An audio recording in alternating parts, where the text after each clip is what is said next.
Hey everybody, my name is Jeremy Drake. I'm here with Nick. He's asked me to just kind of share with you what I do from day to day when I'm deer hunting and kind of carry. I want to start kind of early season and then carry you through what my season looks like. I've seen some of Nick's videos and seen some of the equipment he uses. I'll say I'm kind of a minimalist compared maybe to Nick and what he carries in the field with him each day as he's going into the field to deer hunt. I am a minimalist, first of all, because I'm a cheapskate. I don't get into the scent game so much. I don't use a lot of scents. I'll talk a little bit about what I do for scent control, but I don't use a lot of attractant scent. I don't use a lot of cover scent and those kind of things. And mostly it comes down to money, and I don't like to spend money that I don't have to. So we'll talk about that a little bit. But I thought we could start off by doing just a quick pack dump, kind of what I carry with me, no matter what I'm doing, whether it's a local hunt here in town. I grew up in Troy, and I've hunted Miami County pretty much all my life. I started hunting when I was 13. So I've hunted Miami County, and when I have these local hunts, it's gonna look a little bit different than when I'm hunting, say, big timber, like Southern Ohio, National Forest, hill country. But no matter what, whether it's a local hunt on a small 20-acre piece or in the National Forest where I might be ranging out a few miles on each hunt, I'll always carry a pack. And what I've learned, and I'll get into my mobile setup just a little bit here. What I've learned, I've gone from, instead of a full backpack, I've gone to more of a fanny pack. Brand new for this year, I'm going to go to this shoulder supported system with the wider shoulder straps, mostly for comfort, but also because I wore out my last pack that I carried for 20 years and just got this one for Christmas this year. So this is a brand new one that I'm going to be trying. But again, I can carry my climber with the lower kind of fanny pack underneath the climber. A lot of guys will have to strap them to their climber, but by going with this pack, I don't have to do that. So first and foremost, no matter what, I've always got a face mask and gloves. I've always felt it's important to cover your face and hands. I was taught that from early on. I see a lot of guys bow hunting without. It's just my preference. It's what I've always done. So I've always got face mask and gloves.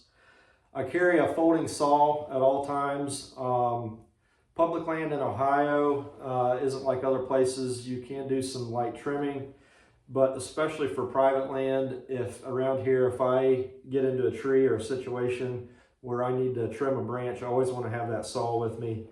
And then I always carry my hunting knife no matter what. So obviously you get a deer down, you're going to need that. And I just don't like to be in the field without it. It's always there in my pack when I need it. And I always have a headlamp. Going in the morning, there's a lot of controversy with whether or not headlamps spook deer. One of the groups I watch all the time and always have is the Hunting Public. And they go into depth about running lights going in and how they believe it doesn't spook deer. I usually will run that lamp when I'm going in and can never say I've had a problem spooking deer with it. Outside of that, I've always got just a grunt call and then a small bleat call, a bleat can. I don't blind call a lot. I will use these or have these at least a tool in my bag. If I see a deer that I think there's a chance I can call it in, I'll call to them usually. Occasionally, if I do get bored, I'll blind call, maybe especially in the rut. But no matter, I've always got my grunt call and a bleat can. And then the last thing I always carry is a screw-in bow hanger. Just always have my bow close by. A lot of times I'll keep it on my stand right there in my lap, but if I need to get up and stretch or eat a snack or even go to the bathroom, I can hang my bow and I've got a convenient place to put that. Talk about going to the bathroom. I'm one of those guys, I don't carry a pee bottle. I used to go through all the scent control stuff, washed everything, bagged everything, had a bag for dirty clothes, a bag for clean clothes, wore them one time, they got washed. Carried a pee bottle until I had a pee bottle spill in my pack. And then I started doing my own research about that and found a lot of guys, and there's still controversy out there, but I personally can say I pee in scrapes, and I've seen deer use scrapes that I peed in. I've peed out of the tree and seen deer walk right through and it doesn't faze them. So If I have to go take a pee, I'll let it fly right out of the tree and don't worry about it. So that's kind of my pack, no matter what. Again, if I'm just local on a 20-acre piece, or I'm going 2 miles deep in big timber, that pack's with me at all time. The other piece that I always have, and I'm terrible at judging distance, so I always carry a rangefinder. Typically, I'll just hang this right on the edge of my stand, so it's close by. I'll range out distances, around my stand. And being in a mobile setup where I'm usually hunting a different spot just about every time in, that's really important for me because, like I said, I'm terrible at judging distance. So I always have that. And then for checking wind, the best thing I've ever found, this is a Hunting Public tip that I got from them, is just milkweed. So I always carry a couple bags of milkweed seed. And if I ever have to wander, especially in hill country, wind swirl, you get thermals coming into play in the evening when the day winds die down. You'll start feeling thermals. You want to know exactly where that scent's going. I'll just start dropping milkweed and you can watch it float down the ridge or see how it's circling or pooling. And so that's just a little thing I picked up from the Hunting Public that I've been doing for the last few years. And it's really interesting to see kind of how thermals will change to day winds and day winds will change to thermals in the evening, and watch that milkweed. And so that's important for me, another piece that I carry. I think next I'll talk a little bit about mobile hunting and what that means to me. In 2001, I started hunting Wayne National Forest in big timber hill country. And I learned really quick that back then I was just hunting lock-on stands here locally. And there's just so much ground to cover. I realized I needed to be more mobile. And we kind of, back then, we called it the 3-strike rule, where we would go into a new area, we'd hunt it 3 times, and if we didn't harvest the deer, especially if we didn't see deer, we would move. And so in 2001, then I bought my first Summit, really the only Summit that I've ever used. This is a Summit Viper. I just got my son Zane just got a new Summit Viper for Christmas this year. They've changed a little bit in technology. Now they have sound dampening technology where the frame is filled with foam, so they're not quite as noisy. But I think it's super important to evaluate what kind of mobile setup you want to go with. This is just one of many. So I chose back then to go with the climber. Nowadays, all the cool kids, the young guys are using saddles, hunting a lot out of saddles, or there are lock-on options with strap-on steps that guys are using. It just depends on personal preference. It's a matter of personal preference. For me personally, at my age, and just kind of looking at my style of hunting, I'm going to stay with, at least for now, the Summit. It's a lot heavier. Yeah, I'm toting, probably with all gear and everything, I'm probably toting 25 plus pounds. That stand itself weighs 21 pounds, the way it's set up. But for me, it's worth it.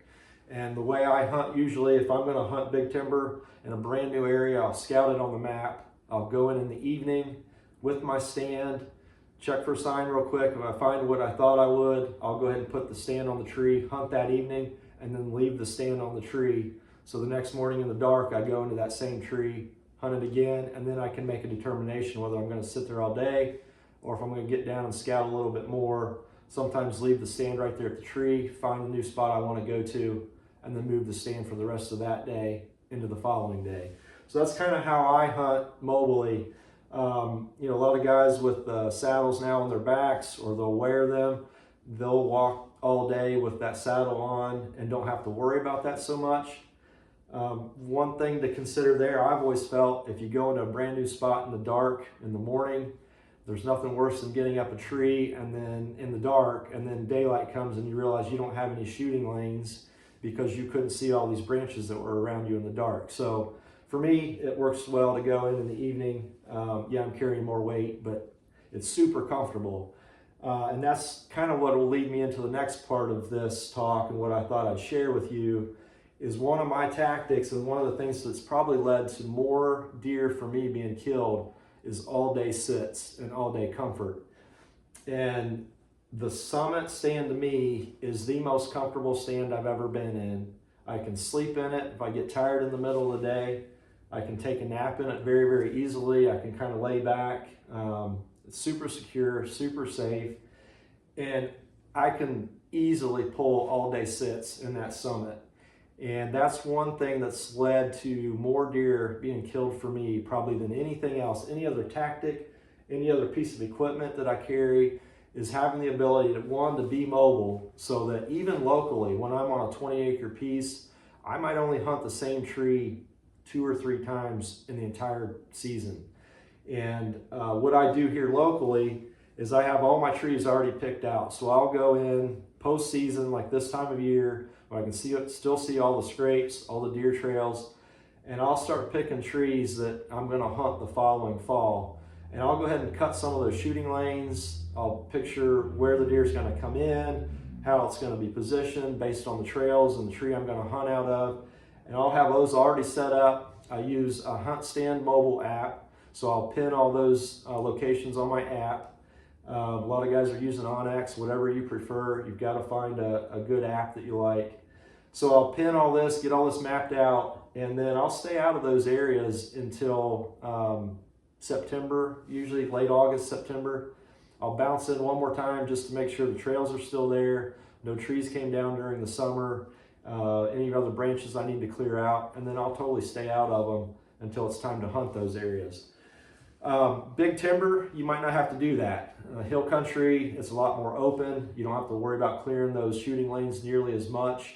Here in Miami County, we've got bush honeysuckle, so you do have to plan that out a little bit more. You can still stay mobile. Even here locally, I'll still hunt out of this one tree stand all season long. I take it in and out with me every single time. But I'm mobile, the deer don't pattern me.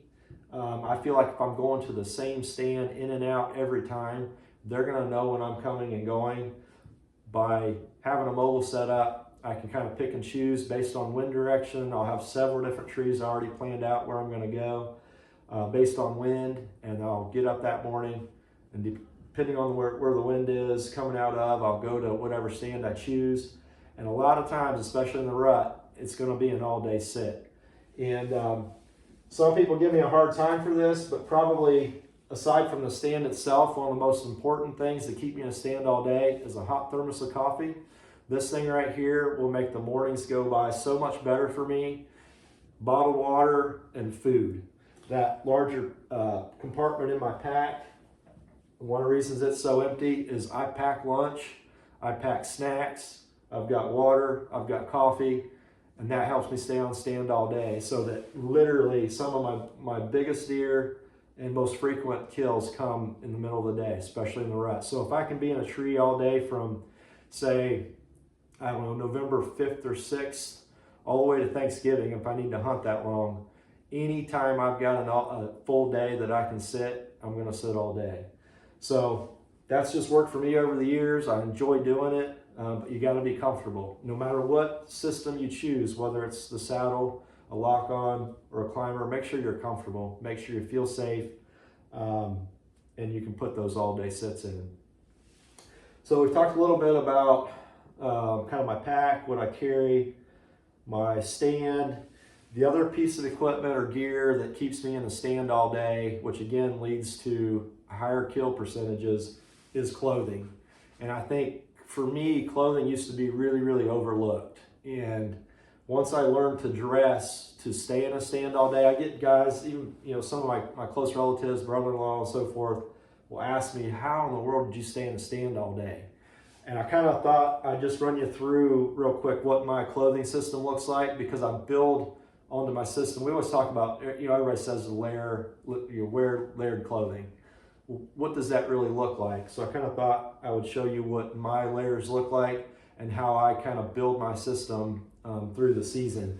So I start out just probably like everybody does, early season, early October, just your basic thin outer layer, pants and a shirt. And I just about always, even in October, it's starting to cool off in the evenings, I'll always carry some kind of light jacket that I could throw on. I might not put it on at first, but I'll have it in the stand with me. It starts to get chilly. I can always throw that on. And make no mistake about it, I'm a wimp. When it comes to our winters and cold weather, I'm the biggest wimp of anybody out there. So believe me, if I can stay on stand all day, any of you watching this can stay on stand all day if you put time into building your system. The other thing I'll say real quick about clothing systems is they don't have to be extremely expensive. Even my bibs and my jacket, my parka that I'll get to here, total with that setup, I've only got less than $150 into it that came from Dick's. So we'll get to that, but you don't have to have Sitka gear to stay on stand all day. You just have to be smart about how you build your system. So I pay attention each time I'm in the stand. As the season progresses, I pay attention to temperatures, and I think about, okay, was I too chilly? Did I get too cold last time? Do I need to add another layer for this next time? And so as we go along, maybe the next time it's 10 degrees colder or it's going to be a little windier, I'll go ahead and throw thermals on. Again, these are just simple Russell athletic bottoms and like an Under Armour dry fit top that's kind of a mid-weight. So I'll throw that on underneath my outer layer, and now I can get maybe another 10 degrees colder and another 10 miles an hour of wind the next sit.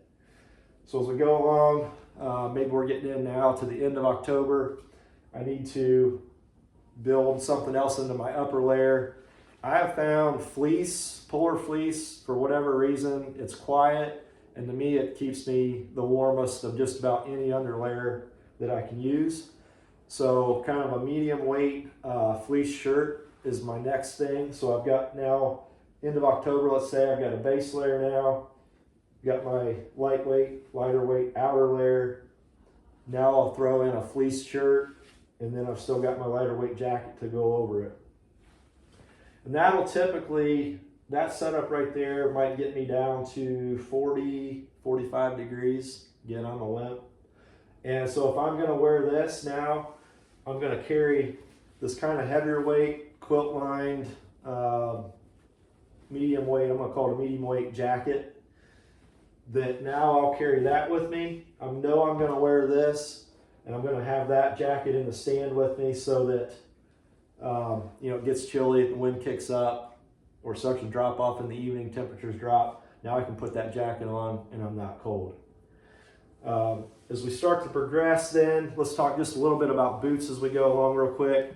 Early season, just a simple uninsulated pair of, some kind of uninsulated pair of boots. For me, I've always stuck with, for early season at least, rubber boots. I do believe in keeping my boots sprayed down just for touch scent. I believe that there's touch scent and there's ground scent. So for me, at least I don't want that trail where a deer's gonna cross the trail, a scent trail I've left. So I do wear uninsulated rubber boots early season. As we get more into that November time frame, I'm gonna step up to a 1,200 gram Thinsulate rubber boot. And that will carry me, those 1,200 grams will get me down to 30 degrees, 25 to 30 degrees. And much under that, my feet are gonna start to get pretty cold. So as we progress along then, once I get into November, I'm talking normal November temperatures, not like this last November. I shot my buck this year on November 9th and it was 70 degrees. So a normal November, I'm gonna have all that on now, and I'm probably gonna go ahead and carry bibs into the stand with me. I won't put them on to walk in, and maybe not that jacket. I'll strap those to my stand, walk in, and then get dressed the rest of the way at the tree. And at that point, I'm probably going to go ahead and start carrying this heavier jacket or heavier coat as well. The bibs in my coat are windproof and waterproof. And as you're building your system, again, these are like 80 bucks at Dick's. So as you're building your system, think about that. Put the extra little time and effort and a little bit of money into windproof and waterproof. That way, if it does start snowing or rain, short rain shower kicks up, you're not going to get wet. That'll also keep you on stand all day.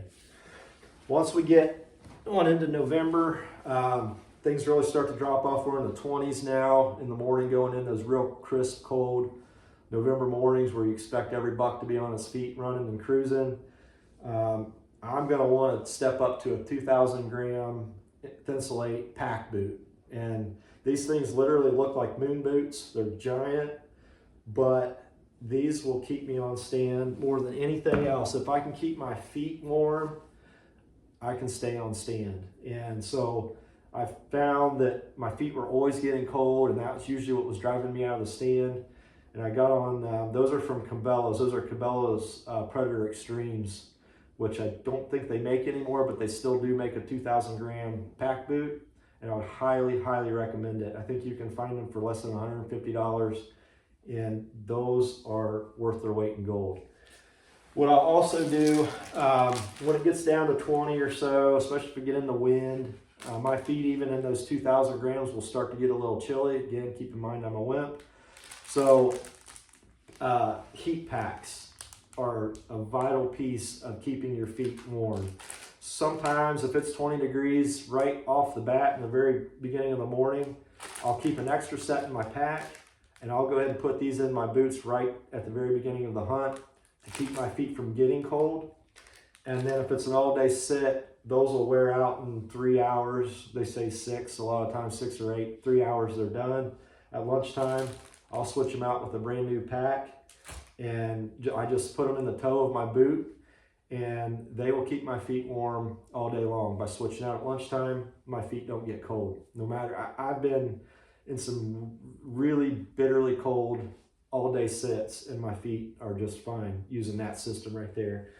So I think that's just a really vital piece that's made me successful over the years. Something I found that if I can be on stand, especially during the rut, and that's something I usually look for in the rut, is kind of those rut funnels, cruising points, pinch points, where you know that bucks are going to cruise through anyway.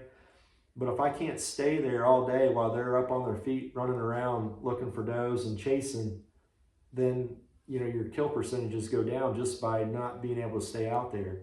So I think having the mobile setup and having the gear to do it, the boots, the warm layers, it keeps me in the stand and helps me be successful.